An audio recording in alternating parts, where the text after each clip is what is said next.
Israel যে বর্বরতা এবং এটা যে পিওর ওয়ার ক্রাইম, এর প্রতি নিন্দা জ্ঞাপনের জন্য আসছি আমরা। যে ওরা শুধুমাত্র কমব্যাটেন্ট অ্যাটাক করতেছে না, ওরা হইলো পুরা গাজা স্ট্রিপ যেটা, এটাতে ওরা পানি বন্ধ করে দিছে, বিদ্যুৎ বন্ধ করে দিছে, জ্বালানি বন্ধ করে দিছে, ইভেন ওষুধ পর্যন্ত ঢুকতে দিতেছে না। আজকে পর্যন্ত মানে ওদের হলো জ্বালানি সম্পূর্ণ শেষ হয়ে যাবে। এই যে খবরটা যে আগামী 24 ঘন্টার মধ্যে গাজা উপত্যকার উত্তরাঞ্চলের বসবাসকারী 11 লাখ বাসিন্দাকে দক্ষিণাঞ্চলের দিকে চলে যাওয়ার হুঁশিয়ারি দিয়েছে ইসরায়েল। স্থানীয় সময় রাত 11টার সময় এই হুঁশিয়ারি দেয় দেশটির সেনাবাহিনী। ব্রিটিশ সংবাদ মাধ্যম বিবিসি এই তথ্য জানায়। ফিলিস্তিনিদের পক্ষে সমস্ত ধরনের সমাবেশ, শোভাযাত্রা ইউরোপের বিভিন্ন দেশে নিষিদ্ধ করা হয়েছে। তাদের দেশে মত প্রকাশের স্বাধীনতাকে এইভাবে যে দমন করা হচ্ছে, এরপরে তারা কি মত প্রকাশের। আসসালামু আলাইকুম, আপনারা সবাই কেমন আছেন? আশা করছি সবাই ভালো আছেন। আমি আপনাদের কাছে দেখাবো এবার ইসরায়েলের হামলা শিকার হচ্ছেন ফিলিস্তিনিরা, আর এইদিকে 24 ঘন্টার আলটিমেটাম দিলেন গাজার বাসিন্দাদের, যা দেখলে আপনারা অবাক হয়ে যাবেন। তো আজকের ভিডিওগুলো অত্যন্ত গুরুত্বপূর্ণ। আমি আশা করবো যে আপনারা এই সম্পূর্ণ ভিডিওটি দেখবেন, আর এই সম্পূর্ণ ভিডিওটি দেখলেই বিস্তারিত জানতে পারবেন।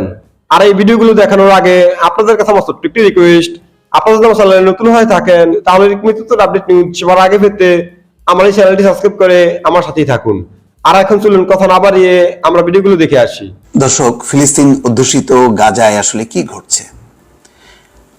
নানান রকম খবর প্রতিনিয়ত আপনারা দেখতে পাচ্ছেন। একটি খবর দেখছি যে হামলার ভিডিও দেখে আঁতকে উঠলেন নেটোর মন্ত্রীরা। অর্থাৎ হামাস যে হামলা চালিয়েছিল সেই মানে কত ভয়াবহ ছিল এবং কত মানবতা বিরোধী ছিল, সেই ভিডিও দেখে তারা আঁতকে উঠলেন। ভালো, কিন্তু এখন কি হচ্ছে? এক শনিবারেই কিন্তু কিছু সময়ের একটা হামলা ছিল, জানি না আধা ঘন্টা 1 ঘন্টা হামলা ছিল। সেখানে এমন হয়নি যে ঘর বাড়ি ধুলায় মিশিয়ে দিয়েছে, তা না। এবং এটা হামাস বলছে যে গত 10, 12, 15 বছর, 17 বছর ধরে ক্রমাগতভাবে তাদের উপরে যে হামলা হচ্ছে, একের পর এক মৃত্যু, যাকে ইচ্ছা তাকে গুলি করছে, মানে অত্যাচার নির্যাতন প্রতিনিয়ত। আমরা গণমাধ্যম খুললেই দেখা যাচ্ছে হয় এই মসজিদ নাই, ওই মসজিদ নাই, অমুক এলাকায় তমুক এলাকায় চলছে। তো বহুদিনের পুঞ্জীভূত একটা ক্ষোভের বহিঃপ্রকাশ তারা ঘটিয়েছে, কারণ তাদের পিঠ দেয়ালে ঠেকে গিয়েছিল এবং আন্তর্জাতিক সম্প্রদায় এটা সমাধান করেনি। এখন এই হামলার পর গত 7 দিন ধরে কি চলছে দেখেন। হাসপাতাল, অ্যাম্বুলেন্স টার্গেট করে হামলা চালাচ্ছে ইসরায়েল। 1200-র বেশি এ পর্যন্ত গাজায় কিন্তু হত্যা হয়ে গেছে এবং এটা চলছেই। এটা প্রতিদিন 200, 400, 500 করে বাড়ছে। কোথায় যে শেষ হবে ঠিক নেই। তাদের 1300 লোক মারা গেছে, সত্য। আরেকটি খবর দেখেন, কত বড় উদ্ধত তারা। 24 ঘন্টার মধ্যে 11 লাখ গাজাবাসীকে তারা সরে যেতে বলেছে। 24 ঘন্টার মধ্যে 11 লাখ গাজাবাসীকে যে সরে যেতে বললো, কোথায় যাবে? রেড ক্রিসেন্ট বা অন্য কোনো সংস্থার এমন কোনো জায়গা আছে যে জায়গায় তারা মানে আশ্রয় নিতে পারবে? পারবে না। তার মানে ওই গাজাটাকে তারা একটা মৃত্যুপুরী বানাবে এবং আন্তর্জাতিক সম্প্রদায় কিন্তু নিশ্চুপ, বিশেষ করে পশ্চিমা। আরেকটি ঘটনা দেখলাম, এর মধ্যেই দেখেন ঠিকই তারা হামাসের বাংকার থেকে জিম্মিদের উদ্ধার করলো ইসরায়েল সেনার। শয়েতে 13 নামে তারা একটা অভিযান চালিয়েছে এবং সেখানে হামাসের বাংকার থেকে তারা উদ্ধার করেছে যাদেরকে জিম্মি করেছিল ওই হামাস। তো আমরা একটু দেখি সর্বশেষ যেই ঘটনাটা প্রকাশ হয়েছে। সেখানে বলা হচ্ছে যে ইসরায়েলি প্রতিরক্ষা বাহিনী একটি ফুটেজ প্রকাশ করেছে। তাতে দেখা যায় ইসরায়েল সেনাবাহিনীর অভিজাত ইউনিট শায়েতে 13 গাজার নিরাপত্তা বেড়ার কাছে 250 জনেরও বেশি জিম্মিকে উদ্ধার করেছে। ইসরায়েলের সামরিক বাহিনীর ইউনিট সুফা ফাঁড়িতে হামলা চালালে 20 ফিলিস্তিনি যোদ্ধা নিহত হয়। খবরের সত্য মিথ্যা জানা যাচ্ছে না, তারা যেটা বলছে। তো এই উদ্ধারের কথা বলছে এবং বলছেন যে এই হামাসের নৌ বিভাগের ডেপুটি কমান্ডার মোহাম্মদ আবু আলী সহ 26 জনকে গ্রেপ্তার করা হয়েছে। আচ্ছা, এরপরে সবচেয়ে মর্মান্তিক খবর হচ্ছে আপনার যে এই যে খবরটা যে আগামী 24 ঘন্টার মধ্যে গাজা উপত্যকার উত্তরাঞ্চলের বসবাসকারী 11 লাখ বাসিন্দাকে দক্ষিণাঞ্চলের দিকে চলে যাওয়ার হুঁশিয়ারি দিয়েছে ইসরায়েল। স্থানীয় সময় রাত 11টার সময় এই হুঁশিয়ারি দেয় দেশটির সেনাবাহিনী। ব্রিটিশ সংবাদ মাধ্যম বিবিসি এই তথ্য জানায়।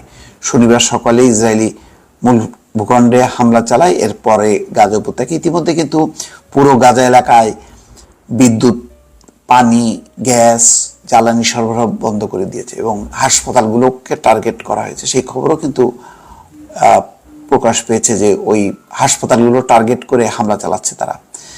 গাজায় এই পর্যন্ত 1200-র বেশি মানুষকে হত্যা করা হয়েছে। নিহতদের ভিতরে শত শত নারী, শিশু রয়েছে। চলমান সংকটে 5600-র বেশি মানুষের প্রাণ গেছে বলে জানিয়েছে স্বাস্থ্য অধিদপ্তর। নিরপেক্ষ টাইপ একটা বিবৃতি আসছে যে দুই পক্ষকে শান্ত হওয়ার আহ্বান, এটা আমরা কখনই বাংলাদেশ সরকার থেকে আশা করি না। আমরা চাই আরও কড়া ভাষায় এবং হলো প্রত্যক্ষ ভাষায় ইসরায়েলকে সন্ত্রাসী হিসাবে এক নতুন বিবৃতি দেয়।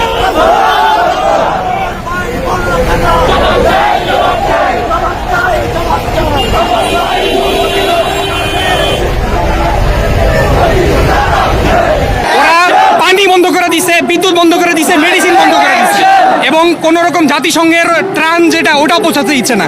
এটা পিওর ওয়ার ক্রাইম।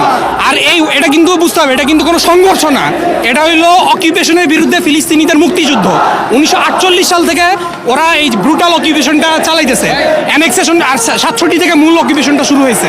কোনো না জাতিসংঘ, না ইউরোপিয়ান ইউনিয়ন, না ওআইসি, কোনো সংগঠনই মানে এটার বিরুদ্ধে কিছুই করে নাই, শুধু ওরা মৌখিক বিবৃতি দেয়। ইসরায়েল যে বর্বরতা এবং এটা যে পিওর ওয়ার ক্রাইম, এর প্রতি নিন্দা জ্ঞাপনের জন্য আসছি আমরা। যে ওরা শুধুমাত্র কমব্যাটেন্ট ক্যাডেট করতেছে না, ওরা হইলো পুরা গাজা স্ট্রিপ যেটা, এটাতে ওরা পানি বন্ধ করে দিছে, বিদ্যুৎ বন্ধ করে দিছে, জ্বালানি বন্ধ করে দিছে, ইভেন ওষুধ পর্যন্ত ঢুকতে দিতেছে না। আজকে পর্যন্ত মানে ওদের এলো জ্বালানি সম্পূর্ণ শেষ হয়ে যাবে। আর এটা একটা জিনিস বুঝতে হবে, আমাদের মিডিয়া একটা ভুল জিনিস উপস্থাপন করে, এটা সংঘর্ষ। এটা কোনো সংঘর্ষ না। 1948 সাল থেকে পুরা পৃথিবীর ইহুদি বসতিকে এখানে একটা মানে রাষ্ট্র, কৃত্রিম রাষ্ট্র দেওয়ার জন্য ফিলিস্তিনিদের উচ্ছেদ করা হয়েছে একবার নাকবার দ্বারা। এরপরে 67-তে ব্রুটাল একটা অকুপেশন শুরু হয়েছে, মানে গাজা থেকে শুরু করে ওয়েস্ট ব্যাংক, যেটা এখনো শেষ হয়নি।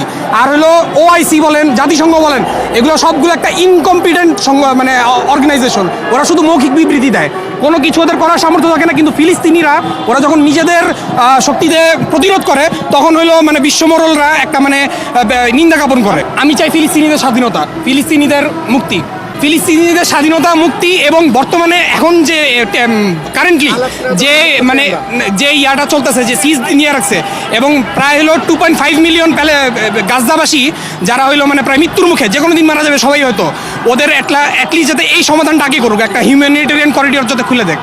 বাংলাদেশের গভর্নমেন্টের কাছে দাবি যে বঙ্গবন্ধু থেকে শুরু করে ঐতিহাসিকভাবে আমরা ফিলিস্তিনের পক্ষে। বঙ্গবন্ধু আজীবন ইসরায়েলকে দখলদারবাদে কিছু বলেনি, কিন্তু বর্তমানে আমি জানি না কেন একটা মানে নিরপেক্ষ টাইপ একটা বিবৃতি আসছে যে দুই পক্ষকে শান্ত হওয়ার আহ্বান, এটা আমরা কখনই বাংলাদেশ সরকার থেকে আশা করি না।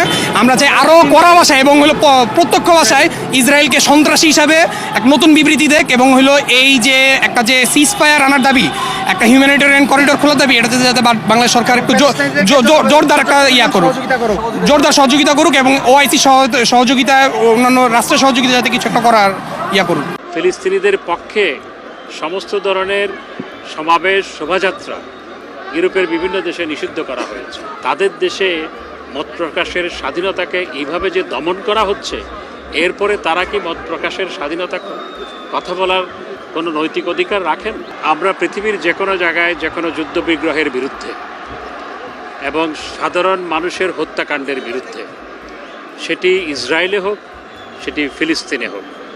কিন্তু হামাসের হামলার পর ইসরায়েল যেভাবে সাধারণ মানুষকে জিম্মি করেছে, পুরা গাজা উপত্যকার 11 লক্ষ মানুষকে যেভাবে জিম্মি করেছে, সেখানে খাদ্য, পানি, জ্বালানি সমস্ত সরবরাহ বন্ধ করে দিয়েছে, এটি যুদ্ধ অপরাধ এবং তারা মানবতার বিরুদ্ধে অপরাধ করছে।